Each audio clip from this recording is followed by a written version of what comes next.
नमस्कार दर्शकवृन्द, सदा चाहिँ आज पनि हामी देश तथा विदेशका केही ठुला अनि महत्त्वपूर्ण खबरका साथ उपस्थित भएका छौँ। खबरहरू एकदमै महत्त्वपूर्ण भएकाले भिडियोलाई अन्तिमसम्म हेर्नुहोला। हाम्रो यो मेहनतको लागि एउटा सानो लाइक गर्न नभुल्नुहोला। च्यानलमा नयाँ हुनुहुन्छ भने सब्स्क्राइब गरेर सँगै रहेको घन्टीलाई दबाई अलमा प्रेस गर्न पनि नभुल्नुहोला। आउनुहोस् लागौँ पहिलो खबरतर्फ। राष्ट्रिय परीक्षा बोर्डले कक्षा 12 को परीक्षा साउनको अन्तिम सातादेखि गर्ने तयारी गरेको छ।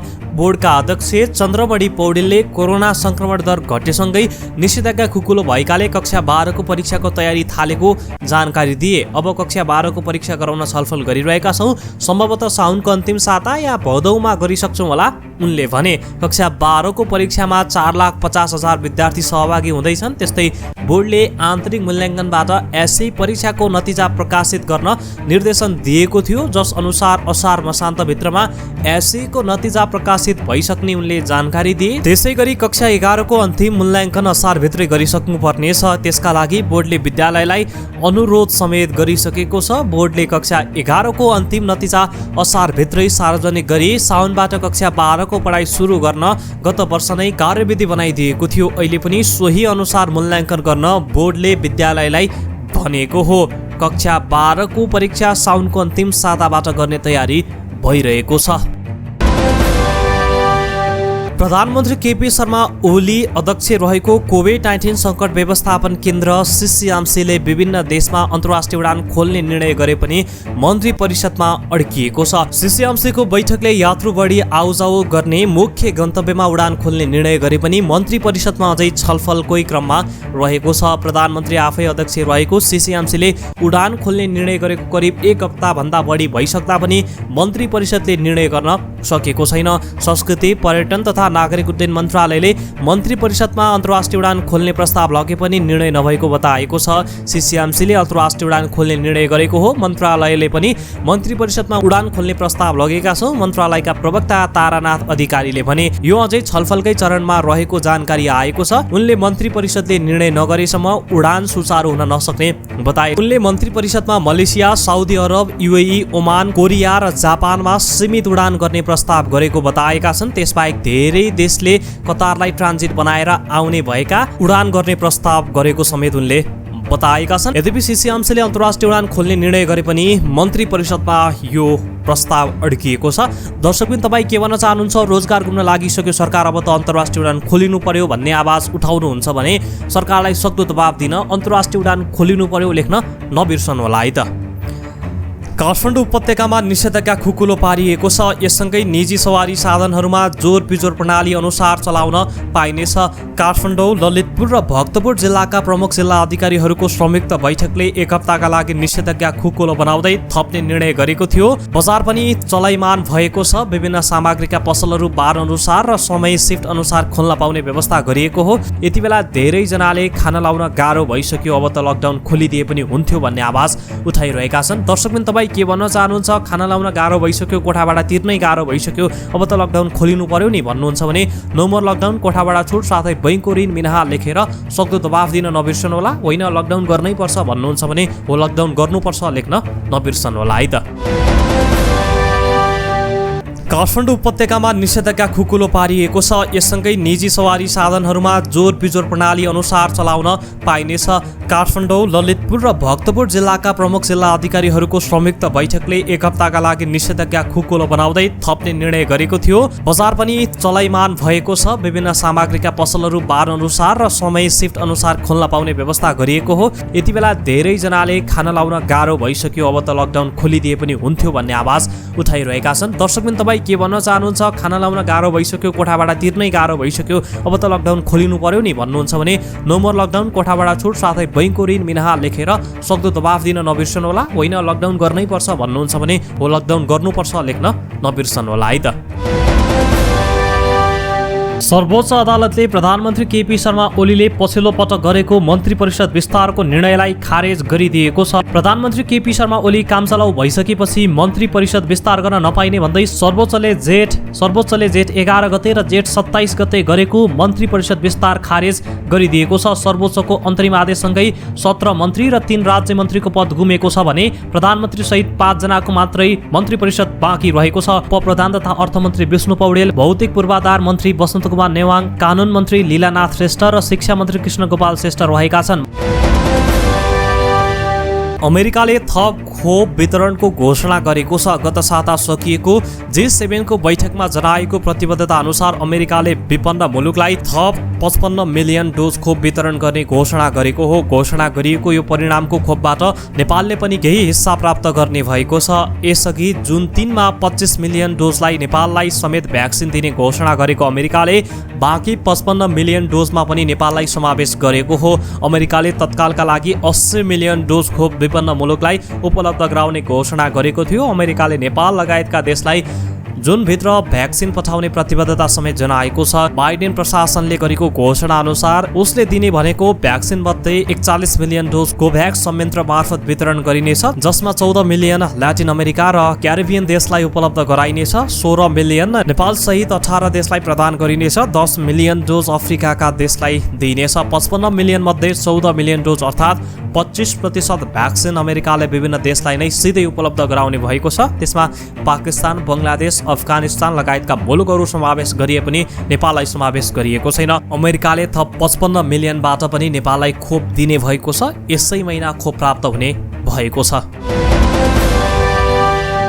निर्वाचन आयोगले आगामी कार्तिक र मङ्सिरका लागि तय भएको प्रतिनिधि सभा निर्वाचनका लागि अनुमानित खर्चको आँकडा तयार गरेको छ।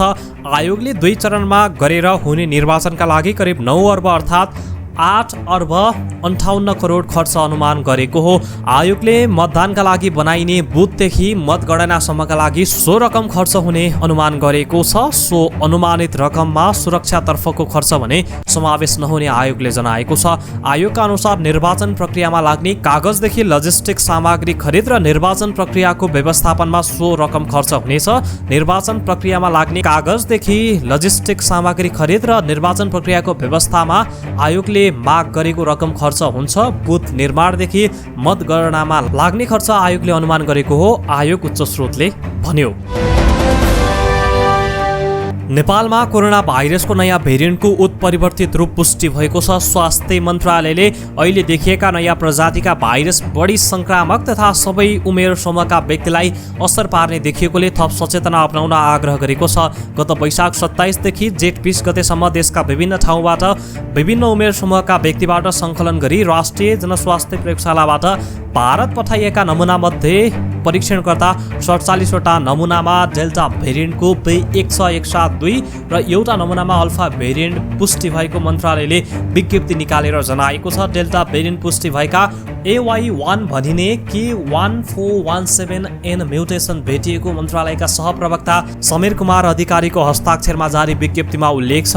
हालसम्म यो प्रजाति नेपाल सहित संसारका 10 वटा राष्ट्रहरूमा पुष्टि भएको मन्त्रालयको भनाइ छ।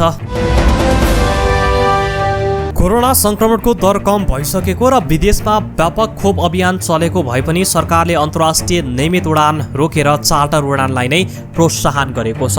यही मौकाको फाइदा उठाउँदै केही ट्राभल एजेन्सीले चर्को भाडा असुलेको गुनासो यात्रुबाट बढेपछि सरकारले छानबिन समिति गठन गरेको छ। मन्त्रालयका प्रवक्ता तारानाथ अधिकारीका अनुसार नेपाल नागरिक उड्डयन प्राधिकरणका महानिर्देशक राजन पोखरेलको नेतृत्वमा 5 सदस्यीय छानबिन समिति गठन भएको हो। समितिले गुनासोबारे छानबिन गरी सम्बन्धित निकायमा आवश्यक कानुनी कारबाहीको सिफारिस गर्न समिति गठन भएको उनले बताएका छन्। सरकारले 19 वैशाखबाट टर्की र कतारमा नियमित उडान खोलेको छ। भारतमा यसअघि पनि उडान खुला थियो। लामो समयदेखि नियमित उडान रोकेको सरकारले यसैबीच नेपालमा महामारी नियन्त्रणमा समेत ठोस कदम चाल्न सकेको छैन। यसै मौकामा व्यापारीहरूले यात्रुबाट चर्को मूल्य असुल गरेको गुनासो बढिरहेको छ। लामो समयदेखि सञ्चालनको पर्खाइमा रहेको जनकपुर जयनगर रेलवे सेवा असार महिनाभित्रै सञ्चालन हुने भएको छ। कोरोना महामारीको अवस्था साम्य हुँदै गएपछि रेल सञ्चालनका लागि तयारी गर्न भौतिक पूर्वाधार तथा यातायात मन्त्री बसन्त कुमार नेवाङले रेल विभागलाई निर्देशन दिएका छन्। रेल सञ्चालन सम्बन्धी कानुन अध्यादेशबाट आइसकेका कारण आवश्यक तयारी गरी तत्काल रेल सञ्चालन गर्न मन्त्री नेवाङले रेल विभागलाई निर्देशन दिएका हुन्। नेपाल रेलवे कम्पनीले रेल सञ्चालनका लागि आवश्यक कर्मचारी टिकट भाडा दर सहितका कार्य पूरा गरिसकेको जनाइएको छ। एक उच्च अधिकारीले भने हामीले रेल सञ्चालनको पूरा तयारी गरिसकेका छौँ। कोरोना संक्रमणको अवस्था सामान्य भए लगतै असार महिनाभित्रै रेल सञ्चालन गर्छौँ। रेलको भाडा दर समेत फाइनल भइसकेको उनले बताए। रेलवेको न्यूनतम टिकट 15 रुपैयाँ हुनेछ, अर्थात् एक स्टेसनबाट अर्को स्टेसनसम्म जम्मा कम्तीमा 15 रुपैयाँको टिकट खरिद गर्नुपर्नेछ। त्यसैगरी जनकपुरदेखि जयनगरसम्मको साधारण भाडा 75 रुपैयाँ र एसीमा 300 सम्म तोकिएको उनले बताए। नेपालमा कोरोना भाइरस विरुद्धको खोपको परीक्षण गर्न बाटो खुलेको छ। मन्त्री परिषदको पछिल्लो बैठकले विदेशमा उत्पादन, अध्ययन, परीक्षण भइरहेको खोपलाई नेपालमा पनि परीक्षण गर्न सक्ने सैद्धान्तिक सहमति दिँदै बाटो खोलेको हो। मन्त्री परिषदले गरेको निर्णयले नेपाली नागरिकले खोप पाउने विषय पनि सहज हुने नेपाल स्वास्थ्य अनुसन्धान परिषदका सदस्य सचिव डाक्टर प्रदीप गेवालीले बताउनुभयो। अहिले विश्वभरिका नागरिकले लगाइरहेको खोप पनि परीक्षणमै रहेकाले नेपालले खोप उत्पादन कम्पनी अथवा देशलाई परीक्षणका लागि अनुरोध गर्न सक्ने उहाँले बताउनुभयो।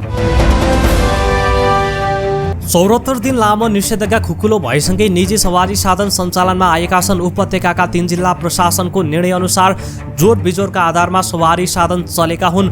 जोर गते जोर नम्बर र बिजोर गते बिजोर नम्बर र नम्बर प्लेटको अन्तिम अक्षरका सवारी चल्नेछन्। ट्याक्सीलाई पनि जोर बिजोरमा सञ्चालन गर्न दिइएको छ, तर सार्वजनिक सवारी साधन भने अझै अन्योलमा रहेका छन्। अहिले सञ्चालनमा आएका गाडीहरूलाई पनि प्रहरीले विभिन्न स्थानमा चेकिङ गर्दै आएको छ। चेकिङ पोस्ट नजिक रोकिनु पर्दा केही बेर सवारी साधनको जाम हुने गरेको छ। तपाईलाई हामीले दृश्यमा तस्बिरहरू देखाइरहेका छौँ। विश्व स्वास्थ्य संगठन WHO कम आय भएका देशमा कोरोना विरुद्धको खोपको चरम अभाव भएको र यसले ठूलो समस्या निम्तन सक्ने चेतावनी दिएको छ। धनी देशमा कोरोना खोप लगाउने दर सन्तोषजनक भए पनि गरिब देशले अनुदानमा पाएको खोप निकै कम हुँदा कोरोनाको थप लहर फैलन सक्ने WHO चेतावनी दिएको हो। WHO का मुख्य सल्लाहकार ब्रुस एल्बर्टले कोभ्याक्स सुविधा अन्तर्गत अहिलेसम्म 131 देशले 9 करोड डोज खोप पाएको जानकारी दिँदै यो सङ्ख्या कोरोनाबाट नागरिक बचाउनको लागि कति पनि पर्याप्त नभएको बताउनु भएको बीबीसीले जनाएको छ। धनी देशहरूले गरिब देशलाई दिने कोभ्याक्स सुविधाको खोप जतिसक्दो चाँडो उपलब्ध गराउन पनि उहाँले आग्रह गर्नुभएको छ। कतारमा विश्वकप हेर्न जानका लागि कोरोना विरुद्धको खोप अनिवार्य गरिएको छ। सन् 2022 को विश्वकप आयोजक राष्ट्र कतारले विश्वकप फुटबल हेर्न आउने दर्शकले अनिवार्य कोरोना विरुद्धको खोप लगाउनु पर्ने भएको छ।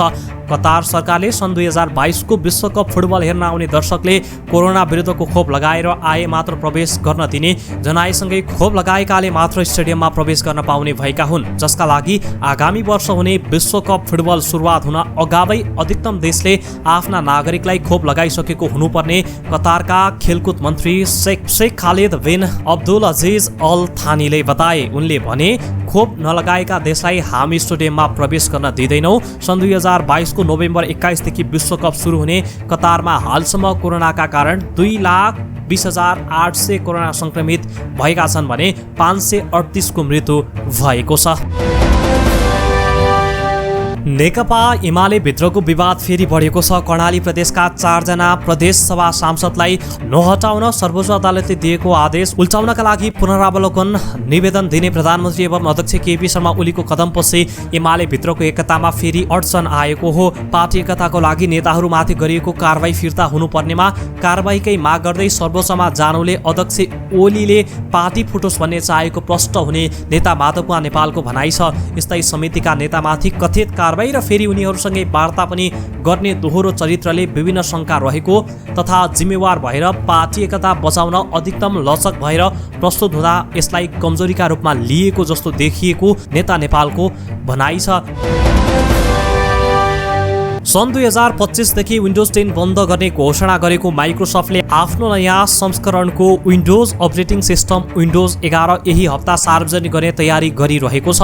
जुन 24 अर्थात् आगामी बिहिबार हुने माइक्रोसफ्टको एक विशेष समारोहमा विन्डोजको नयाँ भर्सन सार्वजनिक हुनेछ, जसलाई माइक्रोसफ्टले विन्डोज अपरेटिङ सिस्टममा भएको अहिलेसम्मकै ठूलो अपडेट भनेको छ।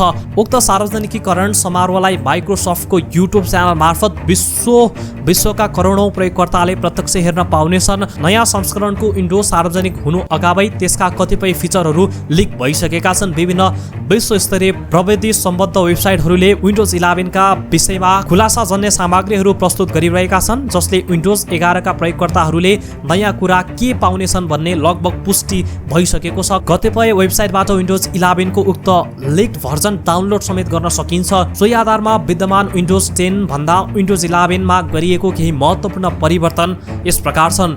स्टार्ट मेन्युमा परिवर्तन, लोगोमा परिवर्तन, म्याक्सिमाइज बटनमा परिवर्तन, एक्सबक्सको नयाँ एप जस्ता थुप्रै विभिन्न फिचर्सहरू समेटिएका छन्। सुनचाँदीको भाव आज बढेको छ। सुन तोलामा 600 रुपैयाँले बढेर तोलाको 91,000 कायम भएको नेपाल सुनचाँदी व्यवसायी महासङ्घले जनाएको छ। हिजो 400 रुपैयाँले बढेर सुनको भाव तोलामा 90,400 रुपैयाँमा कारोबार भएको थियो। त्यस्तै आज चाँदी तोलामा 500 रुपैयाँले बढेको छ। हिजो 1295 रुपैयाँमा कारोबार भएको चाँदीको भाव आज तोलामा 1,300 रुपैयाँ तोकिएको महासङ्घले जनाएको छ। दर्शकवृन्द, यिनै थिए आजका केही ठुला अनि महत्त्वपूर्ण खबरहरू। भोलि यस समयमा पुनः मुख्य समाचारका साथ फेरि पनि उपस्थित हुनेछौँ। आजको लागि हामीलाई बिदा दिनुहोस्। हस्त नमस्ते।